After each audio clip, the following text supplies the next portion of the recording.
Hello UPSC aspirants, my name is Shambhavi Gupta and hope you all are doing well.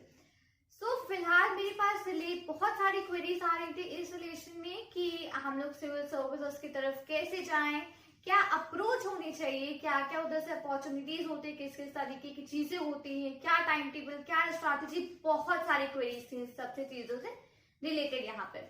सो आज हम लोग के साथ यहाँ पर प्रेजेंट है शुभम कसौंदन सर, जिन्होंने अभी रिसेंट में ही बीपीएससी क्रैक किया है and that is with 95 rank. तो आज शुभम सर हम लोग के साथ यहाँ पर मौजूद है। हम लोग आज उनसे बातचीत करेंगे, उनका पूरी स्ट्रैटेजी जानेंगे, उनका पढ़ने का तरीका, किस तरीके से उन्होंने अपनी मेहनत करी, किस तरीके से वो उन्होंने बीपीएससी को इतनी अच्छी दैट इज 95 रैंक के साथ यहाँ पर क्लियर किया।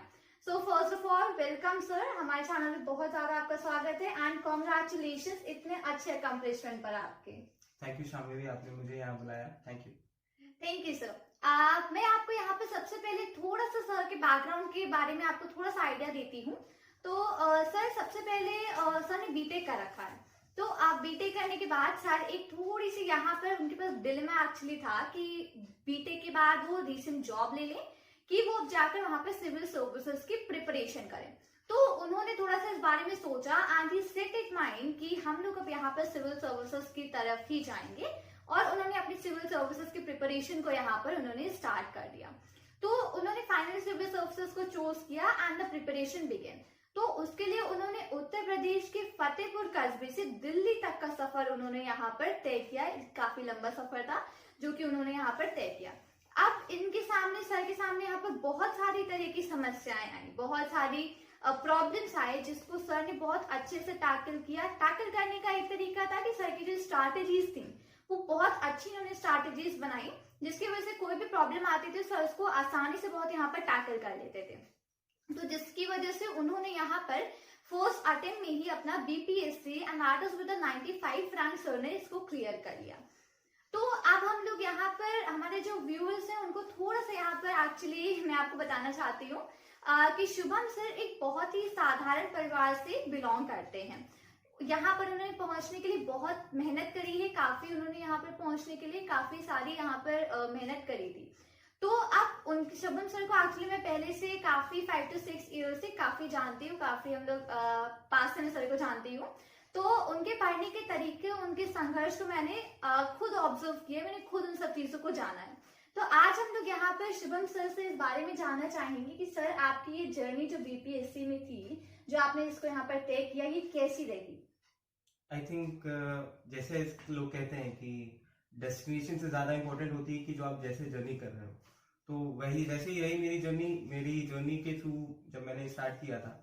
तो जो मेरी अंडरस्टैंडिंग थी सिविल सर्विसेज के लिए, जो हमारे देश में जो गवर्नेंस स्ट्रक्चर है, पब्लिक एडमिनिस्ट्रेशन है, वो कुछ और थी। जैसे जैसे मैं प्रिपरेशन के लिए करता रहा वैसे वैसे वो अलग नजरिए से मैं देखने लगा, कुछ बदलती रही, चेंज होती रही। मुझे समझ में आने लगा जो हमारी सोसाइटी में जो प्रॉब्लम्स हैं, जो कमियां हैं, हम वो कैसे सिविल सर्विसेज में जाके दूर कर सकते हैं। और एक सिविल सर्वेंट का जो एक्चुअल रोल होता है वो एक अच्छे तरीके से मुझे समझ में आने लगा कि कैसे मैं जाके उस पोजीशन में पहुंच के मैं क्या कर सकता हूँ। तो बहुत ही एनरिचिंग रही है मेरी जर्नी। वंडरफुल। तो हम लोग ने अभी भी सर की जर्नी के बारे में सबसे पहले यहाँ पर जाना। तो यहाँ पर अब हम लोग सर से जानते हैं कि अगर कोई यहाँ पर एस्पिरेंट है जो कि फर्स्ट टाइम बीपीएससी को अप्रोच कर रहा है, तो उसकी क्या स्ट्रैटेजी रहनी चाहिए बीपीएससी को अप्रोच करने के लिए? ओके, तो आई थिंक एक सिंपल सा स्ट्रैटेजी रख सकते हैं हम। इसको जितना सिंपल कर सकते हैं उतना करना चाहिए। एक कोई भी नया एस्पिरेंट है तो उसे देखे, सबसे पहले जाके देखे कि बीपीएससी में सिलेबस क्या है, क्या क्या स्टेजेस हैं, क्या क्या प्रीलिम्स में कैसे क्वेश्चंस आते हैं, मेंस में कैसे क्वेश्चंस आते हैं। तो सिलेबस देखे कि उसे कितना बारे में पता है, बेसिक बुक्स के बारे में जानने की कोशिश करेगी कि कौन कौन सी बुक्स हैं। तो ये छोटी छोटी चीजों से एक उसे आइडिया लग जाएगा कि उसे कितनी मेहनत करनी पड़ेगी, कितना टाइम कुछ देना पड़ेगा। जैसे अक्सर लोगों को रहता है कि कितने घंटे पढ़े, वो भी चीज उसी से डिसाइड हो जाती है कि आपको पर्सनल रहता है एक्चुअली कि आप कितने घंटे पढ़ सकते हैं। बट जब आप सिलेबस देखते हैं आपको पता चल जाता है कि आपको कितना एक्स्ट्रा एफर्ट डालना पड़ेगा। तो सर ने अभी भी हम लोग को बताया कि अगर आप फर्स्ट टाइम बीपीएससी को अप्रोच कर रहे हो तो सबसे पहले आप सिलेबस जाके चेक करो। सिलेबस चेक करने के बाद अपना खुद का एक टाइम टेबल बनाओ कि ओके अब ये सिलेबस है, मुझे इतना कवर करना है और मैं एक दिन में इतना बैठ के पढ़ सकता हूँ। तो इस हिसाब से अपना टाइम टेबल बनाइए and it's not that much difficult. तो अपना एक टाइम टेबल बनाइए और उसको आगे अप्रोच करें। तो अब हम लोग यहाँ से सर से जानते हैं प्रीलिम्स, मेंस और इंटरव्यू के बारे में थोड़ा सा डिटेल कि सर ये जो 3 लेवल्स होते हैं, तो थोड़ा सा हमको इनके बारे में बताइए, इनका अप्रोच करने का तरीका बता दीजिए। आई थिंक सबको पता होगा बीपीएससी में 3 स्टेजेस होते हैं। पहला होता है प्रीलिम्स, जिसमें ऑब्जेक्टिव क्वेश्चंस पूछे जाते हैं। 150 ऑब्जेक्टिव क्वेश्चंस रहते हैं, 2 घंटे में आपको सॉल्व करना रहता है। दूसरा होता है मेंस। मेंस में 4 पेपर्स रहते हैं, जिसमें एक क्वालिफाइंग रहता है और बाकी 3 पेपर्स रहते हैं 300 मार्क्स के, 300 ईच। और 2 पेपर रहते हैं जीएस के। एक होता है आपका ऑप्शनल सब्जेक्ट, जो कि आप खुद से चूज कर सकते हैं, कोई भी ले सकते हैं, हिस्ट्री, ज्योग्राफी, इकोनॉमिक्स, मैथ्स, ये इनमें से कोई भी आप चूज कर सकते हैं अपनी अकॉर्डिंग, अपने स्ट्रेंथ के अकॉर्डिंग। उसके बाद थर्ड होता है इंटरव्यू। इंटरव्यू 120 मार्क्स का रहता है और तीनों, मैं ये बताना चाहूंगा कि तीनों जो स्टेजेस रहती हैं वो अपने आप में एक अलग चैलेंज प्रेजेंट करती हैं। और जैसे प्रीलिम्स में आपको फैक्ट्स याद होने चाहिए, आपको मेमोराइज होना चाहिए, क्या क्या ऑब्जेक्टिविटी आपकी स्ट्रांग होनी चाहिए। मेंस में आपका आंसर राइटिंग प्रैक्टिस बहुत अच्छे से होनी चाहिए। आपको एक ब्रीफ अंडरस्टैंडिंग होनी चाहिए कि गवर्नमेंट की स्कीम्स क्या है, कैसे इंप्लीमेंट हो रहा है, कोई टॉपिक है उसके बारे में पता होना चाहिए कि एक आपको इतना पता होना चाहिए कि आप उसको राइट कर सकें। Interview it's all about your personality, कि वो आपको जानना चाहते हैं कि कैसे हो आप, आपकी अंडरस्टैंडिंग कैसी है, आपकी अप्रोचेस कैसी हैं, आप प्रेशर को हैंडल कर पाओगे कि नहीं कर पाओगे। तो ये एक बेसिकली पर्सनैलिटी टेस्ट होता है। तो हम लोग को वो अभी सर ने बताया यहाँ पे प्रीलिम्स के बारे में कि प्रीलिम्स में 150 क्वेश्चन होते हैं। तो सर यहाँ पर एक चीज और, 150 क्वेश्चंस होते हैं तो मतलब ये किस तरीके से कैटेगराइज होते हैं, मतलब कि क्या यहाँ पर मैथ्स रिलेटेड क्वेश्चंस होते हैं कि साइंस के क्वेश्चंस होते हैं कि जनरल नॉलेज होते हैं, किस तरीके के, मतलब यहाँ पे क्या टॉपिक्स एक्चुअली होते हैं? आई थिंक प्रीलिम्स अगर बोला जाए तीनों स्टेजेस में, तो एक बहुत इंपॉर्टेंट स्टेप है और बहुत डाइसी स्टेप भी है, मैं कहना कहूंगा, क्योंकि 150 क्वेश्चंस रहते हैं, आपको 2 घंटे में कंप्लीट करना होता है, उसी में आपको बबल्स भरने होते हैं। तो उसके लिए आपको प्रैक्टिस की जरूरत तो पड़ती है उसमें।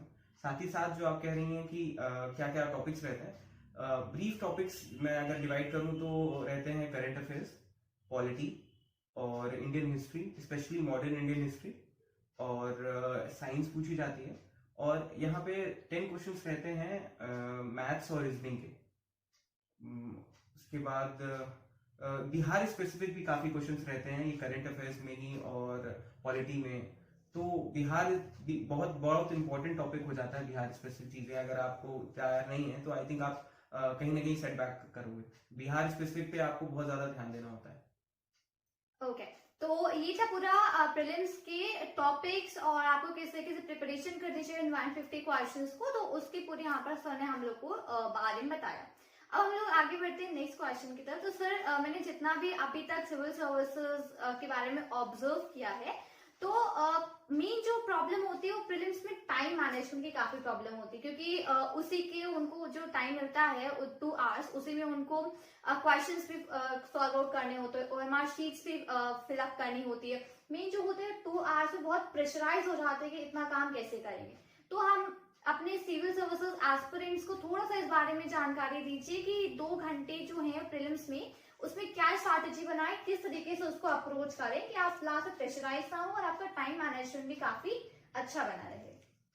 जी, प्रीलिम्स आप बिल्कुल सही करेंगे, एक टाइम मैनेजमेंट एक बहुत इंपॉर्टेंट फैक्टर होता है प्रीलिम्स में।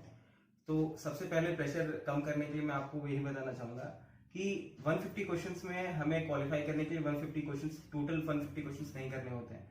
We have to just pass the cut off वही अराउंड 100 मार्क्स का रहता है। तो अब आपको ये देखना रहेगा कि आपके टॉपिक्स कौन से स्ट्रॉन्ग है, किस टॉपिक्स में आप और अच्छा कर सकते हैं। आप इसके लिए आप प्रैक्टिस क्वेश्चंस लगा सकते हैं, मॉक लगा सकते हैं और पीवाईक्यू देख सकते हैं, प्रीवियस ईयर क्वेश्चंस। और बिहार स्पेसिफिक मैं जरूर ध्यान फिर से कहना चाहूंगा कि बिहार स्पेसिफिक जो प्रीवियस ईयर क्वेश्चंस होते हैं वो जरूर देखिए, उनको सॉल्व करिए, उनके नोट्स बनाइए, देखिए कि उसमें आप कहाँ लैग कर रहे हैं, कौन सा टॉपिक आपका वीक है, उस पर और फोकस करिए। जैसे बिहार के लिए साइंस बहुत इंपॉर्टेंट है, साइंस के अराउंड 30 से 35 क्वेश्चन आ रहे होते हैं और वो एक बहुत डिसाइडिंग फैक्टर हो जाता है, क्योंकि हमारे पास वहां पे नेगेटिव मार्किंग नहीं होती, तो हमें बस नेगेटिव मार्किंग नहीं होती, पर वहां पे 5 ऑप्शंस रहते हैं। तो हमें और भी ध्यान रहना चाहिए कि हम ब्लाइंड गेस नहीं मार सकते हैं। तो साइंस बहुत इंपॉर्टेंट रहती है, 10 क्वेश्चन रहते हैं मैथ्स और रीजनिंग वगैरह के, तो उस पर हमें और भी फोकस करना चाहिए, क्योंकि जनरली लोग उसे अटेम्प्ट नहीं कर रहे होते हैं। वो अगर आप कंप्लीट करेंगे तो आपके पास एक एज रहेगा। और जितनी भी जो जनरल बुक्स हैं, मैंने जैसे लूसेंट को प्रेफर किया था, क्योंकि मेरे स्टैट्स वहाँ स्टैट्स बहुत पूछते हैं, फैक्ट्स बहुत पूछते हैं, तो आप उसको लूसेंट को कर सकते हैं, यूज कर सकते हैं। क्राउन पब्लिकेशन की बिहार स्पेसिफिक के लिए मैंने बुक यूज की थी, और इंडियन पॉलिटी के लिए मैंने लक्ष्मीकांत यूज की थी। ये बुक्स जो जनरल बुक्स होती हैं, वो अगर आप प्रेफर करेंगे तो आई थिंक कुछ आप इजीली कर सकते हैं। तो यही पर सर ने बताया कि 150 क्वेश्चंस में आपको मेन जो है कट ऑफ को क्लियर करना होता है। जरूरी नहीं कि आप 150 ऑन 150 स्कोर करें, इतना जितना आपको कट ऑफ है 2 आवर्स में उतना कर ले कि आप उसको क्लियर करें। फिर आगे आपके पास और पेपर्स होते हैं तो आप उनमें आगे जाकर के और कर सकते हो।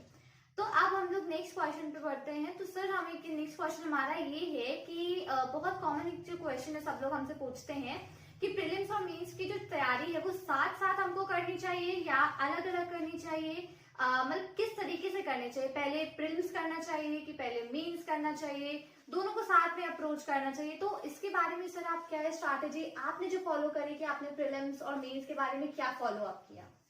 मेरी स्ट्रैटेजी सिंपल थी, जनरली सभी लोग ऐसा ही फॉलो करते हैं कि जब आप इनिशियली स्टार्ट करें प्रिपरेशन, तो प्रीलिम्स और मेंस को दोनों साथ में लेके चलें, बिकॉज दोनों साथ में लेके चलेंगे तभी आप एंड में कुछ क्वालिफाई कर पाओगे, क्योंकि हमारा प्रीलिम्स क्वालिफाई करना तो गोल नहीं है, सिर्फ हमें मेंस भी आगे देना होता है। और दोनों की प्रिपरेशन को साथ में रखने से ये भी बेनिफिट मिलता है कि आपके स्टैट्स और फैक्ट्स भी स्ट्रांग रहते हैं और आपकी आंसर राइटिंग प्रैक्टिस भी रहती है। तो एक आपका होलिस्टिक अंडरस्टैंडिंग बनी रहती है। कभी कभार होता है कुछ टॉपिक्स आपने नहीं पढ़े हैं, लेकिन उससे रिलेटेड टॉपिक आपने मेंस के लिए पढ़ रखा है, तो प्रीलिम्स क्वेश्चन ऑप्शंस आपको पता रहता है ये ऑप्शंस हो सकते हैं, तो उसमें आप गेस मार सकते हैं। तो आई थिंक एक होलिस्टिक वे पे दोनों चीजों को करना चाहिए। हाँ, जब अगर जैसे एग्जाम पास आ रहा है, प्रीलिम्स अभी जैसे जनवरी में, तो महीना भर पहले से आप कोशिश कर सकते हैं कि आप सिर्फ प्रीलिम्स में फोकस करें और मॉक्स ज्यादा से ज्यादा प्रैक्टिस करें, उनमें से अंडरस्टैंडिंग बढ़ाएं।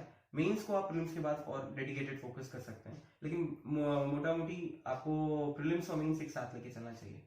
तो सर यहाँ पे प्रीलिम्स और मेंस के बीच में अराउंड कितने मंथ्स का डिफरेंस होता है एग्जाम में? अराउंड 4 to 5 मंथ्स का आपको गैप मिलता है, और ये सफाइस रहता है क्योंकि टॉपिक्स आपके बीपीएससी का मेंस का जो सिलेबस है वो देखेंगे तो आप एक बहुत डिटेल में उन्होंने टॉपिक्स को डिफाइन कर रखा है। तो ज्यादा आपको इधर उधर टॉपिक्स में ज्यादा नहीं, उन्होंने बहुत अच्छे से डिफाइन कर रखा है, तो इजीली आपका सिलेबस भी कवर हो सकता है। वहां पे भी आपको जैसे आंसर राइटिंग प्रैक्टिस बहुत करनी होती है, तो उतने टाइम में भी आपका ऑप्शनल भी हो जाएगा, और वहां पे स्टैट्स के क्वेश्चन हैं या फिर करंट अफेयर्स के जो क्वेश्चन है वो इजिली टैकल हो जाएंगे। तो यहाँ पर जो सर ने बताया कि प्रीलिम्स और मेंस के बीच में अराउंड 4 to 5 मंथ्स का गैप होता है, तो आप प्रीलिम्स और मेंस की प्रिपरेशन एक साथ स्टार्ट कर सकते हो, जैसे कि सर ने स्टार्ट करी थी। फिर उन्होंने लास्ट 1 मंथ पे सिर्फ प्रीलिम्स के मॉक्स और प्रीवियस ईयर क्वेश्चंस को अटेम्प्ट किया, और देन प्रीलिम्स का बाद इन्होंने मेंस के लिए जो अप्रोच थी वो उसको फाइनल किया। तो ये काफी अच्छी अप्रोच है, आप इस तरीके से आगे फॉरवर्ड जा सकते हो बीपीएससी के प्रिपरेशन के लिए। तो अब हम लोग यहाँ पे सर से जानते हैं कि प्रीलिम्स के लिए क्या नोट्स बनाना जरूरी होता है, मतलब कि किस तरीके से अगर नोट्स बनाने हैं तो किस तरीके से हमको नोट्स बनाना चाहिए। सर इसके बारे में थोड़ा सा हमको ब्रीफ करिए। आई थिंक नोट्स मेकिंग एक बहुत ही पर्सनल थिंग है। कुछ लोगों को जल्दी मेमोराइज हो जाता है, नोट्स की जरूरत नहीं पड़ती है। कुछ लोग प्रेफर करते हैं कि जब वो रिवाइज करें तो वो मेन बुक से रिवाइज करें, तो ये इंडिविजुअल के ऊपर डिपेंड करता है। बट स्टिल मैं कहूंगा कि आपको कुछ चीजों के नोट्स बनाने चाहिए। कुछ फैक्ट होते हैं वो कभी कभार आपको एग्जाम से पहले रिवाइज करना होता है, तो प्रीलिम्स के नोट्स आपको बनाने चाहिए। और कैसे बनाने चाहिए इस टॉपिक पर मैंने जो प्रैक्टिस किया था, जो मैंने फॉलो किया था, वो मैं आपके साथ शेयर करता हूँ। मैंने क्या किया था कि जो प्रीवियस ईयर क्वेश्चंस हैं, बिहार स्पेसिफिक हो गया, साइंस में, उनको 1 वर्ड के फॉर्म में मैंने नोट्स में 1 लाइन में कर लिया था, और कोशिश की थी कि एक पेज में, एक A4 शीट में एक ईयर का पूरा 150 क्वेश्चंस का बन जाए, ताकि मेरे को ज्यादा वो बल्कीनेस ना लगे। मैं एक पेपर उठाऊं और एक साल का मेरा प्रीवियस ईयर क्वेश्चन पूरा कंप्लीट हो जाए। इसी तरह कोशिश की थी कि मॉडर्न इंडियन हिस्ट्री जो है वो, और या फिर साइंस हो जाए, तो जो बड़ी बड़ी टॉपिक्स हैं या फिर पूछे गए क्वेश्चंस हैं, उनको छोटे में डिस्क्राइब करके अपने लिए कर लिया था।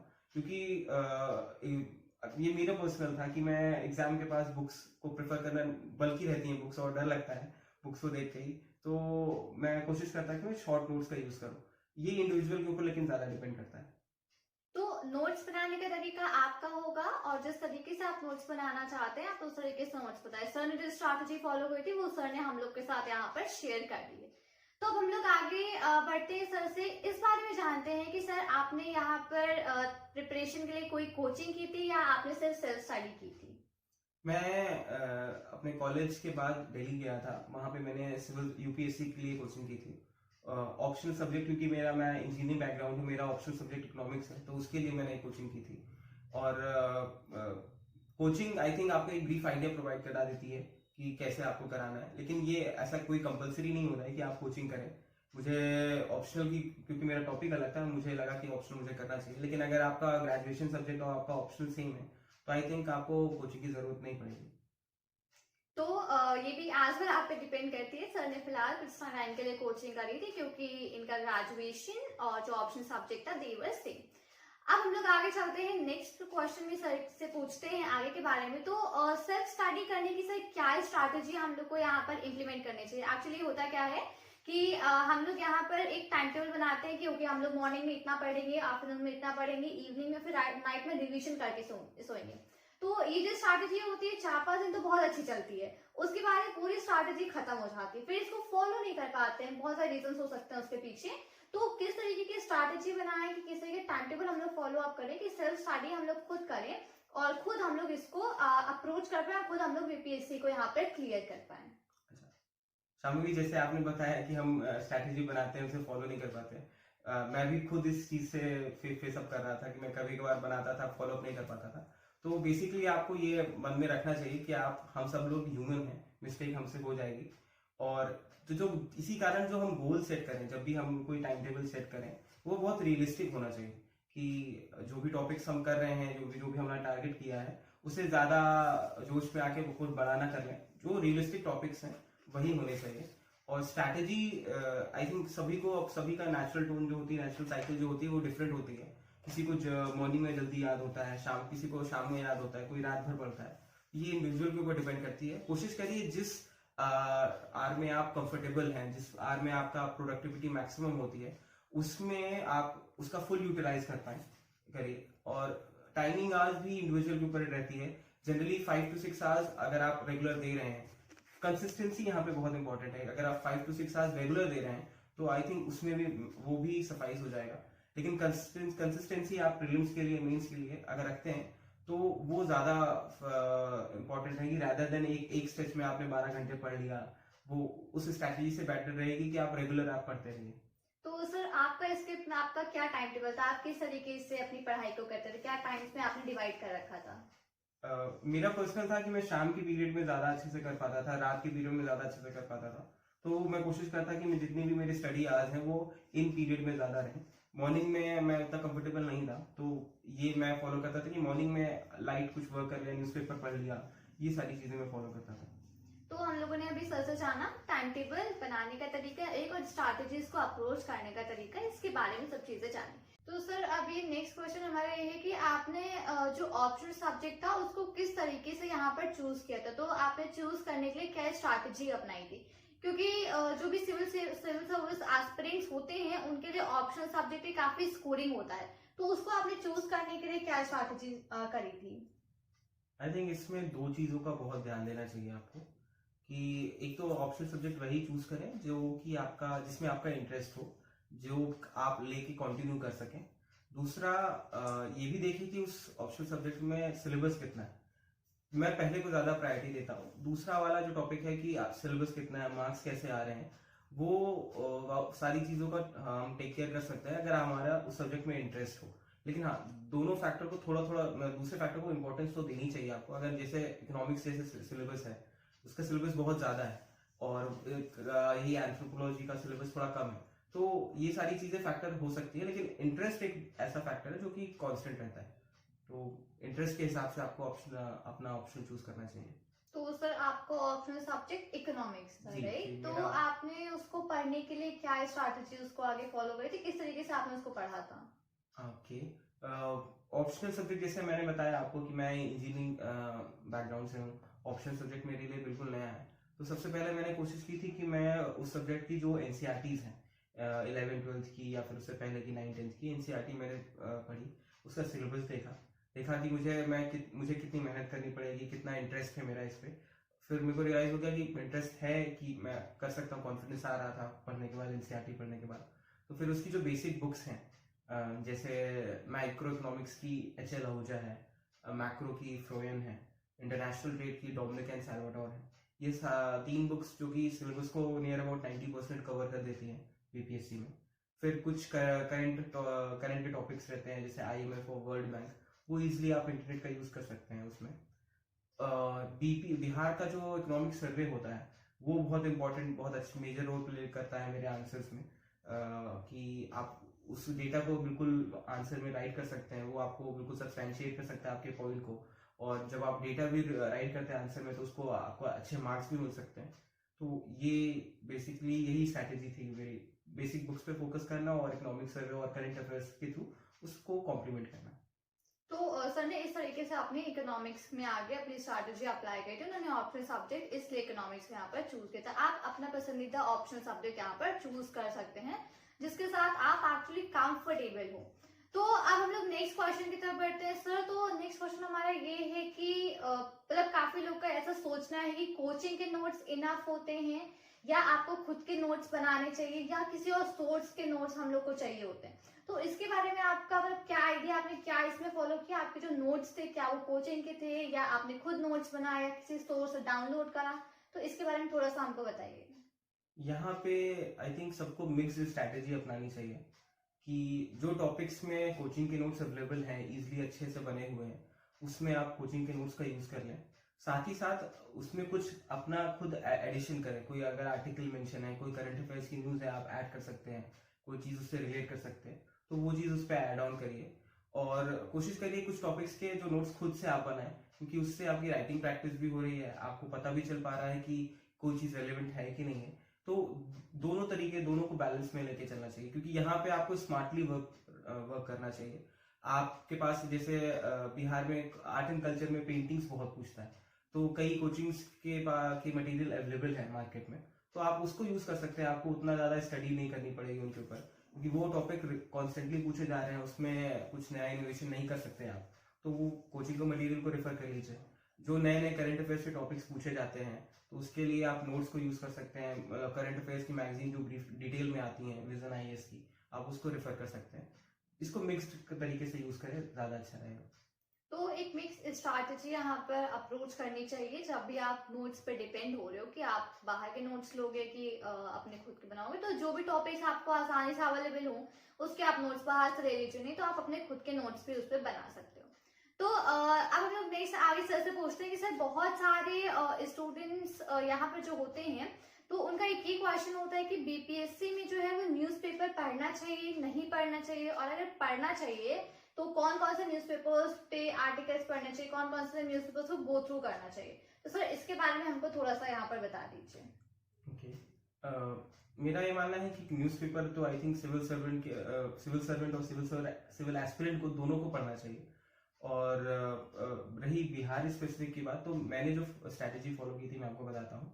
मैंने कोशिश किया था कि मैं एक न्यूज़पेपर प्रीलिम्स के बाद, जब मेरा प्रीलिम्स का रिजल्ट आ गया था, तो उसके बाद मैंने मेंस के लिए एक कोई भी न्यूज़पेपर, हिंदी का या फिर इंग्लिश का, जो बिहार स्पेसिफिक पेपर हो, जिसे मैंने दैनिक भास्कर को रेफर किया था।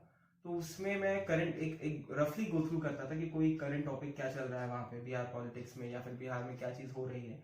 कोशिश करता था कि उसमें अगर कोई चीज़ इनोवेटिव मिली है तो उसको नोट डाउन कर लूँ। बिहार की गवर्नमेंट की जो स्कीम्स हैं, अगर कोई नई लॉन्च हुई है, कुछ उसमें चेंजेस आए हैं, तो उसको मैं कहीं नोट डाउन कर लूँ। साथ उसको मैं कॉम्प्लीमेंट करता था जो नेशनल लेवल पे जो न्यूज़पेपर्स आ रहे हैं, जो करंट अफेयर्स हो रहे होते हैं, तो उसके साथ उस न्यूज़पेपर को मैं कॉम्प्लीमेंट करता था। वो रेगुलरली फॉलो करता था मैं। तो न्यूज़पेपर्स को सर ने इससे बताया कि सर ने जब बिहार मेंस के लिए यहाँ पर प्रिपरेशन की तो उन्होंने दैनिक भास्कर न्यूज़पेपर भी यहाँ पर प्रेफर किया था। उसमें जो भी नए आर्टिकल या कोई नया टॉपिक होता था उसको वहाँ पे नोट डाउन कर लेते थे। सिर्फ पढ़ते ही नहीं थे बल्कि उसका एक छोटा सा आइडिया ले लेते, थोड़ा सा एक नोट्स बना लेते थे, जो कि बाद में उनके रिविजन के भी काफी काम आता था। तो अब हम लोग यहाँ पे आगे बढ़ते हैं। तो सर मेंस का जो एग्जाम होता है उसमें सबसे ज्यादा वो इम्पोर्टेंट क्या होता है, मतलब ऑप्शनल में इसके लिए क्या क्या स्ट्रैटेजी तैयार करनी चाहिए, और इन सब चीजों के बारे में आप थोड़ा सा हमको बताइए। मेंस में जो तीन हमारे जो मेंस जो कि होते हैं, जीएस के पेपर्स और एक ऑप्शनल के पेपर, तो उसमें दोनों में आपको बहुत ही स्मार्टली वर्क करना चाहिए। जैसे जीएस पेपर 1 में उसमें स्टैट्स के 2 क्वेश्चन आते हैं, वो 72 मार्क्स के आपके क्वेश्चंस बनते हैं। तो आपको कोशिश करनी चाहिए कि ये स्टैट्स के क्वेश्चन आपके गलत ना हो। उसके लिए आपको बुक से प्रैक्टिस करनी चाहिए। मैंने जो बुक का यूज किया था वो एलके झा थी, उसमें स्टैट्स के क्वेश्चन थे। अलग अलग स्टैट्स के क्वेश्चन आते हैं, कुछ ग्राफ के क्वेश्चन आते हैं, कुछ पाई चार्ट के क्वेश्चन आते हैं। उसमें आपको खुद से रियलाइज करना चाहिए कि मैं किस क्वेश्चन में अच्छा हूँ, और उस क्वेश्चन को आपको कोशिश करनी चाहिए कि एग्जाम में वही क्वेश्चन अटेम्प्ट करें। क्योंकि ये 72 मार्क्स अगर आप स्कोर कर ले जाते हैं सही, तो आपके बहुत अच्छे चांसेस बन जाते हैं कि आप मेंस क्वालिफाई कर लेंगे। उसके बाद जो अलग अलग टॉपिक्स आते हैं, जैसे पॉलिटी हो गया और इंडियन हिस्ट्री हो गया, इनको जो बेसिक बुक्स हैं, जैसे इंडियन हिस्ट्री के लिए मैंने स्पेक्ट्रम का यूज किया था, बिहार स्पेसिफिक हिस्ट्री के लिए मैंने क्राउन पब्लिकेशन का यूज किया था। उससे छोटे छोटे नोट्स बना लिए थे, इन सेंस की 1 पेज के मैंने नोट्स बना लिए थे, और उसको कोशिश किया था कि खुद से जब मैं राइट करूँ तो 3 से 4 पेजेस में उसको कम से कम मैं राइट कर पाऊँ। इसी तरह मैंने इंडियन पॉलिटी में भी नोट्स बनाए थे। इस साइंस एक बहुत इंपॉर्टेंट, साइंस एंड एनवायरनमेंट जो क्वेश्चन आते हैं वो एक बहुत इंपॉर्टेंट टॉपिक रहता है जीएस 2 में। उसके लिए मैंने क्या किया था कि मैंने इंटरनेट के जो टॉपिक्स नोट डाउन कर लिए थे कि प्रीवियस ईयर ये क्वेश्चन ये टॉपिक्स पूछे गए हैं। उसके बाद इंटरनेट से मैंने उनका रफ मटेरियल कहीं जिस कोचिंग में अवेलेबल, जहां जहां भी अवेलेबल हो पा रहा था, मैंने उसको यूज किया। उसके बाद खुद जो करंट अफेयर्स हो रहे थे, कुछ नई साइंस में टेक्नोलॉजी आ रही है या फिर एनवायरनमेंट में कुछ हो रहा है, तो उसके लिए नोट्स बनाए थे। आपको ज्यादा से ज्यादा कोशिश करनी है कि आप नोट्स बनाएं और आंसर राइट करें। तो ताकि, क्योंकि मेंस में आपको सिर्फ राइट करना है, आप जितना ज्यादा अच्छे से राइट करेंगे उतनी ज्यादा आपकी राइटिंग स्पीड और हैंड टू ब्रेन कनेक्ट बहुत अच्छा रहेगा। तो जितना ज्यादा से ज्यादा प्रैक्टिस करिए उतना ज्यादा आपको बेनिफिशियल रहेगा। ऑप्शनल के लिए भी मैंने यही स्ट्रैटेजी फॉलो की थी। मैं ज्यादा से ज्यादा कोशिश करता था कि मैं आंसर राइट कर पाऊँ। मैं यहाँ पे एक मेंशन करना चाहूंगा, मेंस के लिए मैंने शाहिद इकबाल सर का टेलीग्राम ग्रुप ज्वाइन किया था। वहां पर उन्होंने कॉन्टिन्यूसली हमको आंसर राइटिंग प्रैक्टिस कराई थी। तो सर की ये अप्रोच थी यहाँ पर मेंस और ऑप्शनल का यहाँ पे सॉल्व करने की, और उसको यहाँ पर क्लियर अप करने की। तो सर आप मेंस की जो आंसर राइटिंग के लिए किस तरीके की तैयारी करनी चाहिए, जैसे कि आपने टेलीग्राम चैनल वहाँ पर ज्वाइन किया, तो आपका उसमें राइटिंग का क्या अप्रोच था, मतलब आप दिन में उसमें कितना टाइम देते थे राइटिंग प्रैक्टिस के लिए? मेंस का जो पेपर होता है उसमें राइटिंग प्रैक्टिस के लिए आप कितना टाइम देते थे, या जैसे आप न्यूज़पेपर्स पढ़ते थे तो उसमें किस तरीके के आर्टिकल्स को मेन पढ़ के उनको राइट डाउन करते थे, तो इसके बारे में हम लोग को थोड़ा सा यहाँ पर बताइए। ओके, मेंस आंसर राइटिंग में तो एक बेसिक जो स्ट्रक्चर हम सब लोग फॉलो करते हैं, इंट्रोडक्शन हो गया, मेन बॉडी हो गई, फिर कंक्लूजन हो गया, यही मैंने भी फॉलो किया था। और कोशिश किया था कि मैं जो भी आंसर लिखूं उसे एक बहुत ही पॉजिटिव नोट पे एंड करूं, और सजेशन हमेशा कुछ ना कुछ आंसर में, कुछ इनोवेटिव स्टेप्स अगर कुछ मुझे मेंशन है, कुछ पता है, तो मैं उसको उसमें आंसर में राइट कर पाऊँ। बिहार स्पेसिफिक कोई अगर कोई करंट अफेयर्स उस टॉपिक से रिलेटेड मुझे कुछ पता है, कोशिश करूँ मैं उसमें आंसर में अपने राइट करूँ। और प्रैक्टिस के लिए आप कोई भी कोचिंग का मटेरियल यूज कर सकते हैं, कोई भी कोचिंग मार्केट में अवेलेबल रहते हैं टेस्ट सीरीज, आप कोई भी यूज कर सकते हैं। और कई फ्री इनिशिएटिव भी हैं, जैसे मैंने आपको बताया शाहिद इकबाल सर का एक चैनल है और प्राम आईएएस है, ये दोनों फ्री इनिशिएटिव्स हैं, आप इनका भी यूज कर सकते हैं। और टाइमिंग के लिए आपने जैसे पूछा कि आप कहीं पे भी, मतलब आप जिस आवर पे कंफर्टेबल हो, 3 घंटे बैठ के अगर आप टेस्ट लिख रहे हैं तो आप कोशिश करिए किसी भी आवर में, चाहे शाम में चाहे दिन में, जब भी आप अपने आप को आइसोलेट कर पाए, बिल्कुल रिलीजियसली आपको टेस्ट लिखना है, ये कोशिश कीजिए बस। तो यहाँ पर जो सर का अप्रोच था, सर ने अपना एक टाइम बना लिया था यहाँ पे कि हम इस टाइम पे सबसे ज्यादा प्रोडक्टिव होते हैं, इस टाइम पे मेरी जो अप्रोच है वो अच्छी रहती है, तो सर ने उसको वहां पर फिर काफी अच्छे से फॉलो किया। तो आंसर राइटिंग में सर ने कुछ चैनल्स भी रेफर करे हैं, तो अगर आप चाहें तो उनको भी गो थ्रू कर सकते हैं, जो कि आपको फ्री रिसोर्सेज प्रोवाइड करते हैं यहाँ पर आंसर राइटिंग की प्रैक्टिसेस के लिए। तो 3 घंटे का ये जो पेपर होता है, आप इसमें जिस टाइम पे प्रोडक्टिव हो सकते हैं, जिस टाइम पे आप यहाँ पर बैठ सकते हैं, तो ट्राई करिए कि उसी टाइम पे आप अपना यहाँ पर जो राइटिंग की है उसको प्रैक्टिस करें। तो सर अब हम लोग यहाँ यहाँ पे प्रीलिम्स और मेंस लिए टेस्ट सीरीज देना जरूरी होता है क्या? और अगर पुराने साल के क्वेश्चंस भी हमको मिल जाते हैं तो उनको तो आज से आपने बताया कि पुरानी ईयर्स के क्वेश्चन से ही आपने यहाँ पर मेन प्रैक्टिस करी है। जैसे कि मॉक पेपर होते हैं, जो टेस्ट सीरीज होती है, तो उसको कितने टाइम पहले से एक जो यूपीएससी एस्पिरेंट होता है, कितने टाइम पहले से ये सब लगाना हमको स्टार्ट करना चाहिए, और ये कितनी हद तक, मतलब कितना लेवल तक हमारे लिए बेनिफिशियल हो सकता है? आई थिंक टेस्ट सीरीज में प्रैक्टिस करना आपका सभी एस्पिरेंट के लिए इक्वली बेनिफिशियल रहेगा, और हमको करना भी चाहिए। जितना ज्यादा से ज्यादा हो सके टेस्ट सीरीज को फॉलो करना चाहिए, क्योंकि आपका एक रियल टाइम एक्सपीरियंस होता है कि आप जब टेस्ट सीरीज फॉलो करते हो तो आप क्वेश्चंस को रिकॉल कर पाते हो। आपको रियलाइज होता है कि मेरे क्वेश्चंस कैसे मैं इस क्वेश्चन को अप्रोच करूं, कितना मुझे पता है। अगर कुछ क्वेश्चंस होते हैं जैसे नहीं पता होता है तो कैसे उसमें कैलकुलेटिव गेस वर्क कर सकूं। तो आई थिंक टेस्ट सीरीज एक बहुत ही इंपॉर्टेंट फैक्टर होता है जिसमें आपको प्रैक्टिस करनी चाहिए। साथ ही साथ जब आप टेस्ट सीरीज देते हैं तो आपको बबल्स भरने की भी प्रैक्टिस होती है। कई लोगों को मैंने देखा है कि वो बबल्स जब भरते हैं तो उनमें मिस्टेक हो जाती है, और वो चीज आपकी जब भी आप प्रैक्टिस पेपर देंगे तो वो चीज आपकी ओवरकम हो सकती है। तो सर कितने टाइम पहले से ये टेस्ट सीरीज वगैरह को ज्वाइन करना चाहिए? मैंने एग्जाम से महीना भर पहले ज्वाइन किया था प्रीलिम्स के लिए टेस्ट सीरीज, और मेंस का टेस्ट सीरीज मैंने जैसे जब मेंस का रिजल्ट आ गया था तब से। तो यहाँ पे जो सर ने प्रीलिम्स के लिए जो था वो उन्होंने 1 मंथ पहले से टेस्ट सीरीज को ज्वाइन करा था, और मेंस का जो था, मेंस के प्रिपरेशन के लिए उन्होंने प्रीलिम्स का जस्ट जैसे कि रिजल्ट आया उसके तुरंत बाद ही उन्होंने प्रिपरेशन उसकी स्टार्ट कर दी, टेस्ट सीरीज वगैरह को ज्वाइन करके उसको फॉलो। तो टेस्ट सीरीज वगैरह सच में काफी यूजफुल होती है, क्योंकि वो आपको एक पूरा आइडिया देती है, पूरा वही तरीका होता है कि अच्छा यही इस तरीके का ही हमारा क्वेश्चन आता है, मेन आपको उसको अटेम्प्ट करने का तरीका आता है, और ओएमआर शीट्स पे होता है तो बबल फॉर्मेट्स को फिल करना भी एक तरीका आता है। तो सर मैं आपसे सबसे पहले ये जानना चाहूंगी कि आपका बिहार जाने का क्या मोटिवेशन था? मैंने जब सिविल सर्विसेज की प्रिपरेशन स्टार्ट की तभी से मैंने मेंटली अपने आप को प्रिपेयर कर रखा था कि मुझे यूपीएससी में कहीं पे भी इंडिया के किसी स्टेट में भी सर्व करने का मौका मिल सकता है। तो वो मेंटली प्रिपेयर था कि मुझे कोई भी स्टेट मिल सकता है। दूसरा, जब मैं दिल्ली में प्रिपरेशन कर रहा था तो जो मेरे रूममेट थे वो बिहार से थे, तो रियलाइज हुआ कि नहीं, कल्चरल बॉन्डिंग बहुत अच्छी है।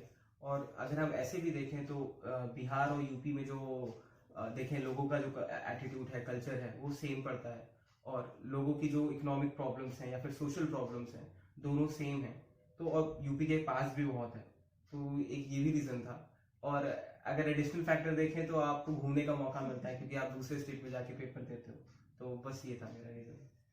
ठीक है, तो हम लोग ने सर के यहाँ पर पहले बिहार जाने के मोटिवेशन को जाना। अब हम लोग सर, अब हमारा ये नेक्स्ट क्वेश्चन है कि जो मेंस का पेपर होता है तो उसमें जो आंसर राइटिंग होती है उसमें मतलब कि क्या मिनिमम लाइंस, क्या मैक्सिमम लाइंस, या कितना मिनिमम या मैक्सिमम पेज नंबर्स, कुछ इस तरीके का क्या हमको लिखना चाहिए वहां पर आंसर?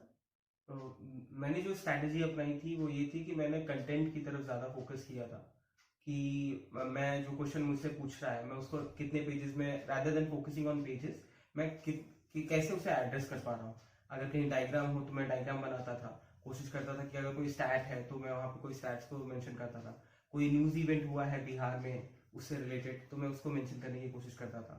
और सारे जितने भी क्वेश्चन के जितने भी फैक्टर्स हैं उनको मैं एड्रेस करने की कोशिश करता था, और वो कितने भी पेजेस में हो, 3 में या 4 में, जितने भी पेजेस में होते थे मैं उसको उस चीज से इम्प्लीमेंट करता था। सिर्फ पेजेस की तरफ मैं कोशिश करता कि नहीं जा पाऊँ, क्योंकि हमें पेपर को एटलीस्ट खत्म भी करना होता है, सारे क्वेश्चन को एड्रेस करके खत्म भी, अटेम्प्ट भी करना होता है।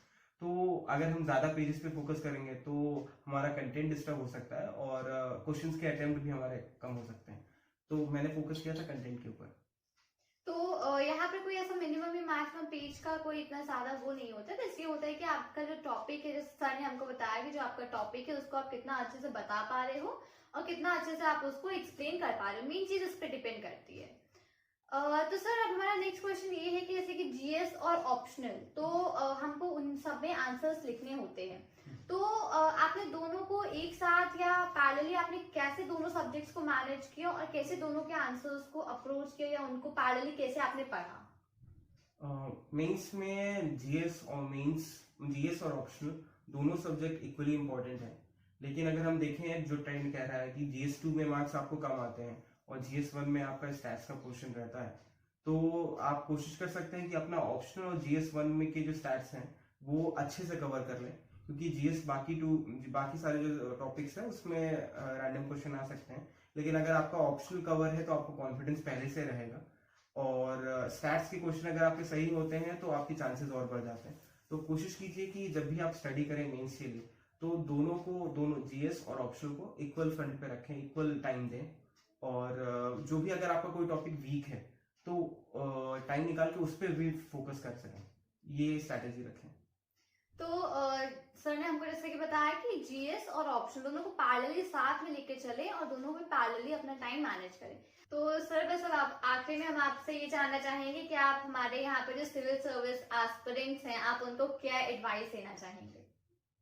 एडवाइस मेरे हिसाब से मैं सभी को यही देना चाहूंगा कि आपका जो एंड गोल है सिविल सर्विसेज में आना, जो मोटिवेशन है आपका सिविल सर्विसेज में आने का, उसको कॉन्स्टेंटली बनाए रखें और कंसिस्टेंटली आप अपना हार्डवर्क करते रहें, और डिस्ट्रैक्शन जितना कम से कम कर सकें वो करें।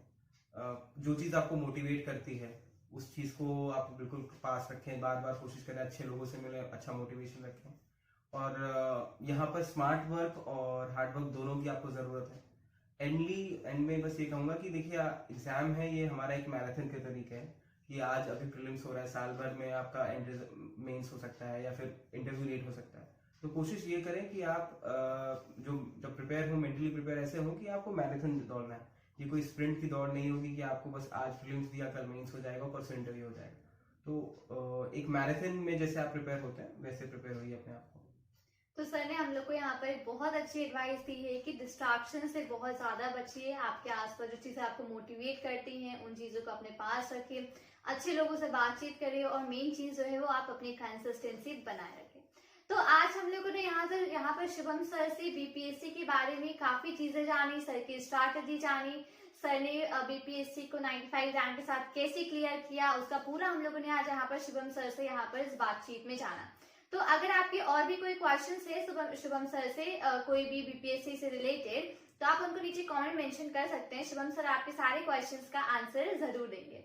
तो आज हम लोगों ने इस वीडियो में शुभम सर का एक इंटरव्यू लिया जिसमें कि उन्होंने हमको बीपीएससी के बारे में पूरी डिटेल, पूरी स्ट्रैटेजी, पढ़ने का तरीका और इवन उसको आप कैसे अच्छी रैंक के साथ क्रैक करें उसका तरीका बताया। सबसे पहले thank you so much sir, आप यहाँ पर आए और आपने हमारे एस्पिरेंट्स को यहाँ पर इतनी अच्छी नॉलेज दी। Thank you Shamavi, I think ये प्लेटफॉर्म मेरे लिए बहुत अच्छा था, आपने ये प्लेटफॉर्म मुझे प्रोवाइड किया, थैंक यू सो मच।